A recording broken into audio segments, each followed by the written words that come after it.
आपको सीधे गाजियाबाद लेकर चलते हैं, जहां पर मुख्यमंत्री पुष्कर सिंह धामी सीधे हैं, लाइव आपको दिखाते हैं।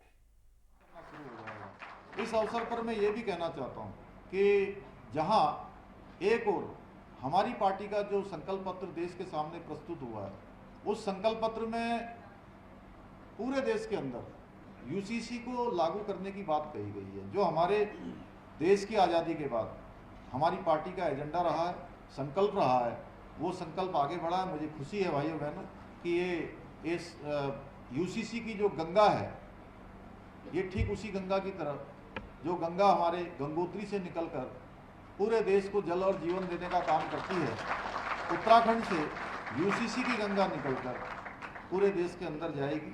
देवभूमि से आज इसकी शुरुआत हो गई है। पूरे देश के अंदर आने वाले समय में इसका पूरा देश लाभ लेगा।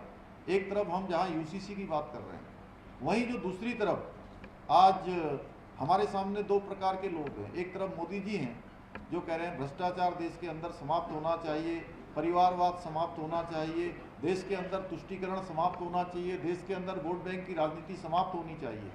वहीं दूसरी तरफ कांग्रेस पार्टी का घोषणा पत्र जारी होता है।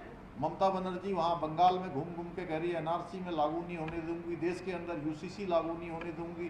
कहते हैं मुस्लिम लीग का जो मुस्लिम लीग जिस प्रकार से पर्सनल लॉ, मुस्लिम पर्सनल लॉ की बात करता है, वो कह रहे हैं कि मुस्लिम पर्सनल लॉ को हम लागू करेंगे। अपने घोषणा पत्र में कांग्रेस पार्टी ने जो है इसका उल्लेख किया है। भाइयों बहनों, देश आगे बढ़ चुका है। और बाबा साहब भीमराव अंबेडकर जब देश का संविधान बना रहे थे, तो उसके अनुच्छेद 44 में देश के अंदर, राज्यों के अंदर समान नागरिक संहिता को लागू करने की बात उसमें प्रावधान किया गया था।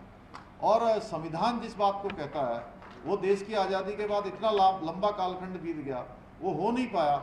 आज मोदी जी के नेतृत्व में सभी धर्मों के लिए, सभी वर्गों के लिए, सभी संप्रदाय के लिए, सभी जातियों के लिए एक समान कानून की बात हो रही है। तो फर्क साफ है, एक तरफ भ्रष्टाचार करने वाले लोग हैं और दूसरी तरफ पूरे परिवार, पूरे देश को अपना परिवार मानकर काम करने वाले मोदी जी हैं।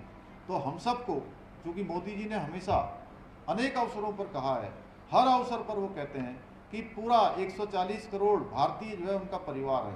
तो आज मोदी जी का अकेले का चुनाव नहीं है, ये चुनाव हर एक भारतीय का है, हम सब का चुनाव है।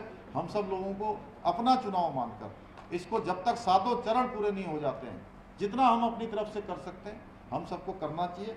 मैं बहुत ज़्यादा न कहते हुए आप सबका बहुत धन्यवाद करते हुए, और मैं इस अवसर पर यह भी विश्वास दिलाता हूं कि उत्तराखंड में व्यापार हेतु आने पर आप लोग व्यापार करने आएंगे, निवेश करने आएंगे, आपका मैं वहां स्वागत करूंगा। वहां की हमने 30 से ज़्यादा हमने वहां पर नई नीतियां बनाई हैं, ease of doing, ease of living, हर क्षेत्र में।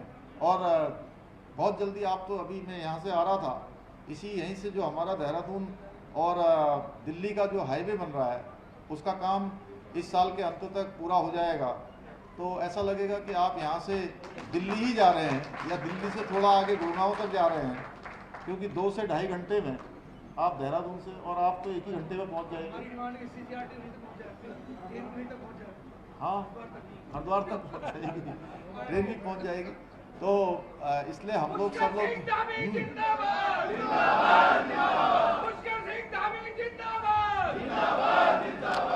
तो भाइयों बहनों, बहुत ज़्यादा न कहते हुए आप सबका अपनी ओर से बहुत धन्यवाद करते हुए और आप सबको शुभकामनाएं देते हुए कि इस बार, पिछली बार का 2014 और 2019 का रिकॉर्ड आप सब लोग अवश्य तोड़ेंगे।